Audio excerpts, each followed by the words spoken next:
അഭിയന്യ Thomas പിതാവിൻ്റെ കുടുംബത്തിൽ നിന്ന് 2 വൈദികർ സഭയിലെ ശുശ്രൂഷയ്ക്കായി നിയോഗിതരാകുമ്പോൾ തീർച്ചയായും അഭിയന്യ പിതാവിന് വലിയ സന്തോഷം. പിതാവിൻ്റെ ഈ ശുശ്രൂഷയിൽ ഈ കുടുംബത്തിൽ നിന്ന് ഈ സഭയെ ശുശ്രൂഷിപ്പാൻ പുതിയ 2 പുരോഹിതർ നിയോഗിതരാകുന്നു എന്നത് പിതാവിനെ സംബന്ധിച്ച് പിതാവിൻ്റെ ശുശ്രൂഷയ്ക്കും പിതാവിൻ്റെ മനസ്സിനും നൽകുന്ന വലിയ അഭിമാനവും കൃതജ്ഞതയും സന്തോഷവും ഇത് വലുതാണ്. ഈ പൗരോഹിത്യ ശുശ്രൂഷയിൽ നിങ്ങൾ പ്രിയപ്പെട്ട മക്കളെ സഭയോടൊത്ത് മുൻപോട്ട് പോവുക. നമ്മുടെ സഭ പുനരേക്യ ശുശ്രൂഷയുടെ ശതാബ്ദിയിലേക്ക് ഒരുക്കത്തോടെ പ്രവേശിക്കുമ്പോൾ ഈ സഭ നമ്മൾ ആയിരിക്കുന്ന ഈ ദൈവീക സങ്കേതവും ഇടവകയും ഉൾപ്പെടെയുള്ള എല്ലാ സംവിധാനങ്ങളും രൂപപ്പെട്ടത് ത്രോണോസിനെ കെട്ടിപ്പിടിച്ചു നിന്ന കുറേയേറെ സമർപ്പിതരായ വൈദികരുടെ നന്മയെ സ്വർഗം അനുഗ്രഹിച്ചതുകൊണ്ടാണ്.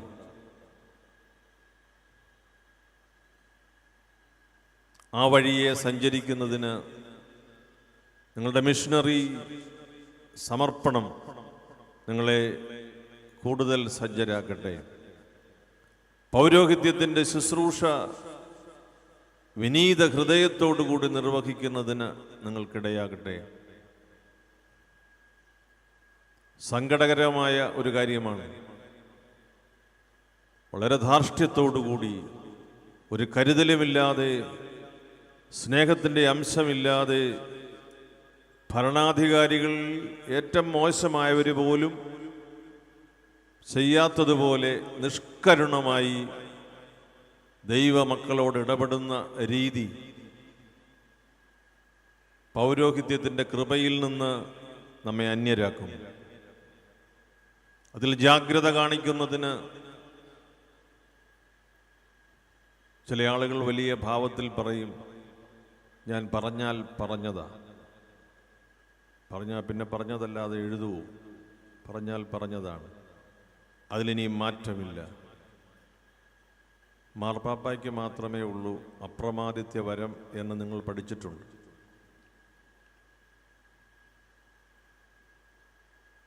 തെറ്റാണെന്ന് ബോധ്യപ്പെട്ടാൽ, ശരിയായില്ല, എനിക്ക് പൂർണ്ണമായി അത് മനസ്സിലായിരുന്നില്ല എന്ന് ബോധ്യപ്പെട്ടാൽ സത്യം ജയിക്കുന്നതിന്, അത് തുറന്നു പറയുന്നതിന് മടി കാട്ടേണ്ട. നമ്മുടെ വാക്ക് മാറ്റിയല്ലോ എന്ന ഒരാരോപണം നിലനിൽക്കുകയാണെങ്കിൽ പോലും സത്യമാണ് ജയിക്കേണ്ടതെന്ന് ഉറപ്പുവരുത്താൻ നാം വിനീത ഹൃദയരായി നമുക്ക് തെറ്റി എന്ന് പറയുന്നതിലാണ് സുവിശേഷം വ്യാപരിക്കുക, സുവിശേഷം ജയിക്കുക. അതിന് മൈലപ്രയെന്നോ ഗുഡ്ഗാവെന്നോ വ്യത്യാസമില്ല.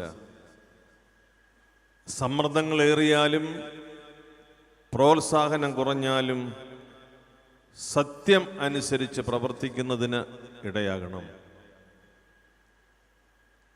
സമ്മർദ്ദങ്ങളിൽ നിങ്ങൾ വീണുപോകരുത്.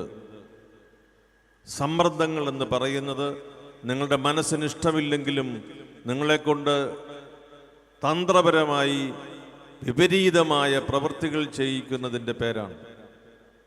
അതിൽ വീണുപോകരുത്. സ്വർഗത്തെ മഹത്വപ്പെടുത്തുന്ന, ദൈവത്തെ മഹത്വപ്പെടുത്തുന്ന, അതിന് 3 സഹകാരികൾ പിണങ്ങി എന്നതിൻ്റെ പേരിൽ ഒന്നും മടിക്കേണ്ട. സ്വർഗത്തിനെ ബഹുമാനിക്കുന്ന തീരുമാനത്തിന് വേണം നിങ്ങൾ യേസ് എന്ന് പറയാൻ. അതിന് മാത്രമേ വിജയിക്കുവാൻ കഴിയുകയുള്ളൂ.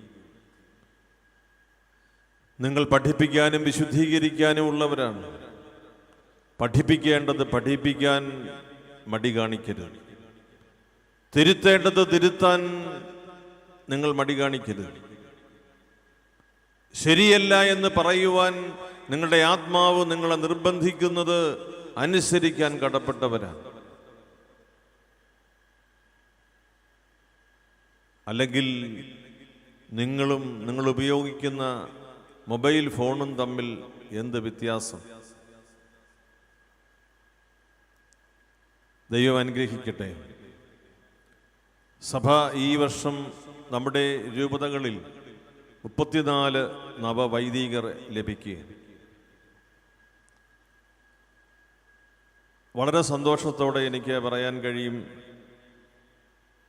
24 പേര് നിങ്ങളുടെ ബാച്ച്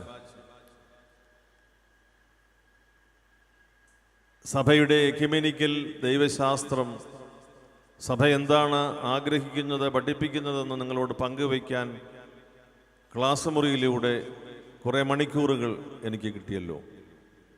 നിങ്ങളെല്ലാം അടുത്തറിയാൻ, നിങ്ങൾ 2 പേരെ മാത്രമല്ല, ഇത് 34 പേരെയും അല്പം കൂടി അറിയാൻ സാധിച്ച ഒരു സമയമായിരുന്നു. ഞാൻ പറയുന്നത് കൊണ്ട് അഹങ്കാരം കൂടുകയോ വിപരീത ഫലമുണ്ടാവുകയോ ചെയ്യരുത്. നിങ്ങളെക്കുറിച്ചെല്ലാവരും വളരെ സന്തോഷത്തോടു കൂടിയാണ് പറയുന്നത്. ഇതിന് മുൻപുണ്ടായിരുന്ന ബാച്ചുകാരും തൊട്ട് പുറകെ വരുന്നവരും എന്നോട് ക്ഷമിക്കണം. നിങ്ങളെക്കുറിച്ച് ആരും പറഞ്ഞില്ലല്ലോ, ഇനി പറയുമോ എന്ന് 2 കാര്യമുണ്ട്. അതെന്തുമാകട്ടെ, നിങ്ങളെക്കുറിച്ച് സംസാരിച്ചവരെല്ലാം നല്ല മതിപ്പോടുകൂടിയാണ് സംസാരിച്ചത്. ഒരുക്കത്തിലാണല്ലോ പുനരേക്യ ശുശ്രൂഷയുടെ ശതാബ്ദിക്ക്. നിങ്ങളെ നൈവേദ്യമായി കർത്താവിന് സമർപ്പിച്ച് തീവ്രമായ ഒരു പ്രത്യാശയുടെ പടിവാതിക്കലേക്ക് നമ്മൾ നടന്നു നീങ്ങുകയാണ്. സഭയ്ക്ക് ദിശാബോധം കൊടുക്കാൻ, സഭയ്ക്ക് പ്രത്യാശ കൊടുക്കാൻ നിങ്ങളുടെ പൗരോഹിത്യത്തിന് കഴിയട്ടെ. കരുണയുള്ള ദൈവത്തിൻ്റെ കരുണയുള്ള പുരോഹിതരായി നിങ്ങളെന്നും കാണപ്പെടട്ടെ എന്നാണ് എൻ്റെ പ്രാർത്ഥന. കരുണ കൊടുക്കുന്നത് നിങ്ങളുടെ ദൗർബല്യമായിരിക്കട്ടെ. മനുഷ്യൻ കരയുന്നത് കണ്ടാൽ അച്ഛൻ വീണുപോകും എന്നാരെങ്കിലും പറയുന്നെങ്കിൽ അതൊരു കോംപ്ലിക്കേഷൻ അല്ല, അതൊരു കോംപ്ലിമെൻ്റായി നിങ്ങൾ സ്വീകരിക്കുക. അത് നമ്മുടെ വിദ്യാഭ്യാസ യോഗ്യതയുടെ കുറവല്ല, ദൈവത്തെ മനസ്സിലാക്കിയതിൻ്റെ പരിണിത ഫലമാണെന്ന്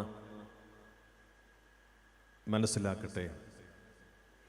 ഈ ദേവാലയത്തിൽ ഇന്ന് ഇപ്രകാരം നിങ്ങൾ 2 പുരോഹിതരായി രൂപാന്തരപ്പെടുമ്പോൾ സഭയുടെ എല്ലാ ആശംസകളും പ്രാർത്ഥനകളും അനുഗ്രഹങ്ങളും നിങ്ങൾക്ക് നേരുന്നു. നിങ്ങളുടെ മാതാപിതാക്കളെ അഭിനന്ദിക്കുന്നു, നിങ്ങളുടെ കുടുംബാംഗങ്ങളെ അഭിനന്ദിക്കുന്നു. അഭിനന്യ തോമസ് പിതാവിനെയും ഈ കുടുംബത്തിലുള്ള എല്ലാവരെയും ദൈവം അനുഗ്രഹിക്കട്ടെ എന്ന് പ്രാർത്ഥിക്കുന്നു. പൗരോഹിത്യത്തിൻ്റെ കൃപാവരങ്ങളിൽ നിങ്ങൾ സമ്പന്നരാകട്ടെ. നിങ്ങളെ ഏൽപ്പിക്കുന്ന നിയോഗം ഏത് തന്നെയായിരുന്നാലും, ഏത് കുഗ്രാമത്തിലെ ശുശ്രൂഷയാണെങ്കിലും, ആത്മാക്കളെ കരുതിയുള്ള നിങ്ങളുടെ പ്രേക്ഷിത ആഭിമുഖ്യം സ്വർഗം സൂക്ഷിക്കുന്നുണ്ട്, സ്വർഗം കരുതുന്നുണ്ട്. എൻ്റെ ഏറ്റവും എളിയവരിൽ ഒരുവന് ചെയ്തു കൊടുത്തപ്പോഴെല്ലാം എനിക്ക് തന്നെയാണ് ചെയ്തു തന്നത് എന്ന കർത്താവിൻ്റെ വാക്ക് ആ ഗ്രാമത്തിലെ ആ ആത്മാവിനും ബാധകമാണ് എന്നതോർക്കുമ്പോൾ നിങ്ങളുടെ ശുശ്രൂഷ അവിടെ അർത്ഥവത്താകും. നിങ്ങളോടൊപ്പം ഈ സമയം ഇവിടെ ചെലവഴിക്കുന്നതിന് നിങ്ങൾ കരുതലോടുകൂടി അങ്ങനെയൊരു സമയ ക്രമീകരണം നടത്തുന്നതിന് അഭിനന്യ ഐറേനിയസ് പിതാവും അഭിനന്യ തോമസ് പിതാവും അന്തോണിയസ് പിതാവും അവർ കാട്ടിയ സ്നേഹത്തിനും കരുതലിനും ഒക്കെ നന്ദി പറയും. അവർ പുതിയ വർഷത്തിലേക്ക് പ്രവേശിക്കുമ്പോൾ പ്രിയപ്പെട്ടവരെ, കർത്താവിനോടൊപ്പം 2025 പ്രവേശിക്കാം. കാറ്റും കോളും എല്ലാം ഉണ്ടാകും. കാറ്റിനെയും കടലിനെയും ശാന്തമാക്കിയവൻ ശാന്തമായി നമ്മോടൊപ്പം ഉണ്ട് എന്നത് നമ്മെ ബലപ്പെടുത്തണം. അവനോടൊപ്പം യാത്ര ചെയ്ത് തീർത്ഥാടനം ചെയ്ത് 2025 എന്ന വർഷവും നമ്മൾ പിന്നിടും. അവൻ്റെ വലിയ കാരുണ്യം ഈ പുതിയ വർഷത്തിൽ നിങ്ങളെല്ലാവരോടും കൂടെയിരിക്കട്ടെ. പുതുവർഷത്തിൻ്റെ എല്ലാ അനുഗ്രഹങ്ങളും നിങ്ങൾക്കുണ്ടാകട്ടെ എന്ന് പ്രാർത്ഥിക്കുന്നു. എളിയവനായ എനിക്ക് വേണ്ടിയും സഭയുടെ ശുശ്രൂഷകൾക്ക് വേണ്ടിയും നിങ്ങൾ ദയവായി പ്രാർത്ഥിക്കണം. പ്രാർത്ഥിക്കുമ്പോൾ സഭയെയും എളിയവനായ എന്നെയും കൂടെ ചേർത്ത് സമർപ്പിക്കുവാൻ നിങ്ങൾ മനസ്സാകണം എന്ന് ഞാൻ സ്നേഹത്തോടെ ആഗ്രഹിക്കുന്നു. എല്ലാവരെയും ദൈവം അനുഗ്രഹിക്കട്ടെ. പ്രിയപ്പെട്ട കൊച്ചച്ചന്മാർക്ക് എല്ലാ ദൈവാനുഗ്രഹങ്ങളും സന്തോഷപൂർവ്വം സഭയുടെ നാമത്തിൽ ഞാൻ നേർന്നുകൊള്ളുന്നു.